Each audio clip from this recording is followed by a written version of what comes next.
اور قرآن کریم کے اندر سورہ کہف میں سورہ نمبر 18 آیت نمبر 88، اس آیت کو یاد رکھنا بھی آسان ہے کہ سورہ نمبر 18 آیت نمبر 88، قرآن شاہ فرماتا ہے کہ وَأَمَّا مَنْ آمَنَ وَعَمِلَ صَالِحًا فَلَهُ جَزَاءً الْحُسْنَى وَسَنَقُولُ لَهُ مِنْ أَمْرِنَا يُسْرًا۔ اور جو شخص ایمان کے ساتھ اور عمل صالح کے ساتھ زندگی گزارتا ہے تو اس کے لیے نیک جزا بھی ہے، اور ان قریب ہم اسے کہیں گے کہ اس کے لیے آسانی بھی ہے۔ اور یہاں پر آسانی سے مراد یقیناً جنت کی زندگی ہے۔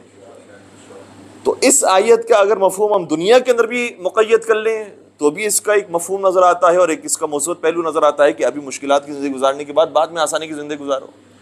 اور اس کا ایک وسیع مفہوم بھی ہمیں نظر آتا ہے کہ اس دنیا کی زندگی کو مشکلات میں گزارنے کے بعد آخرت کی آسان دہ زندگی گزارو۔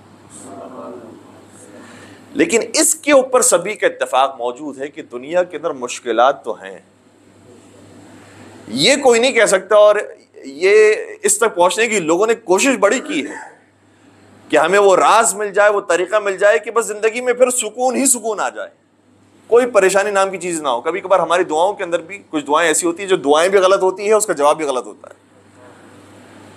دعائیں مانگنے والے کبھی کبھار اس طرح سے دعا مانگ لیتے ہیں، پروردگار ہمیں ساری مشکلات سے دوری عطا فرما۔ بھائی یہ دعا ہو ہی نہیں سکتی مکمل۔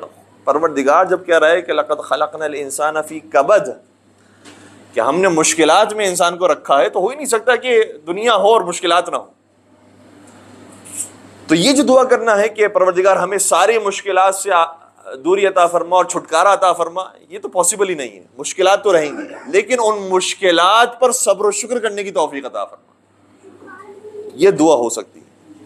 اور اس دعا پر جو آمین کہنے والے ہوتے ہیں وہ اگر آمین کہے تو ٹھیک ہے، لیکن ایک اور عجیب فقرہ بھی ہے۔ حضور سرور کا نام حضرت محمد مصطفیٰ صلی اللہ علیہ وسلم نے جب ایک شخص کو دیکھا،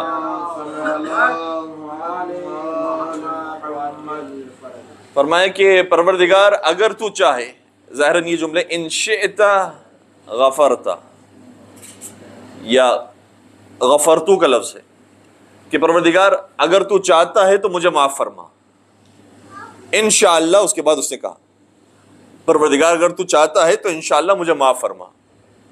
رسول اللہ نے جب یہ جملے سنے کہا کہ یہ دعا کرنے کا طریقہ ہی نہیں، اور یہ ہماری عام پریکٹس کے اندر آ گیا ہے۔ جب ہم دعا کرتے ہیں تو کبھی کبھی ہماری دعا کے اندر بھی انشاءاللہ کا لفظ آتا ہے، انشاءاللہ پروردگار آپ کو صحت کاملہ اور عاجلہ عطا فرمائے، پروردگار انشاءاللہ ہم سب کو حج بیت اللہ کی زیارت نصیب فرمائے۔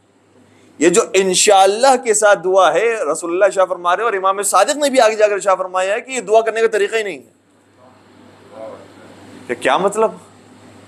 کیا تمہاری دعا کے اندر خود تردید موجود ہے کہ تم ڈاؤٹ کے اندر ہو کہ یہ دعا پتہ نہیں میری قبول ہوگی یا نہیں ہوگی، انشاءاللہ شاید قبول ہو جائے؟ خود رسول اللہ نے شاہ فرمایا اور امام صادق نے شاہ فرمایا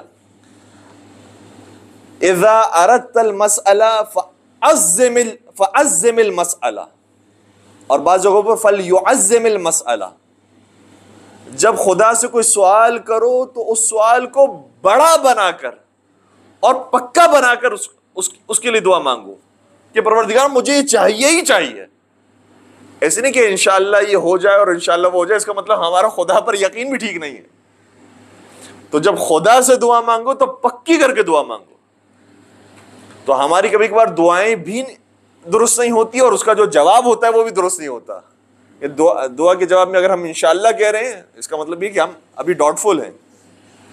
دعا کا جب جواب دیا جائے تو معصومین کی روایت کے مطابق ہے کہ دعا کا جواب دو تو آمین کے ساتھ دو، پروردگار اس دعا کو قبول فرما، بس۔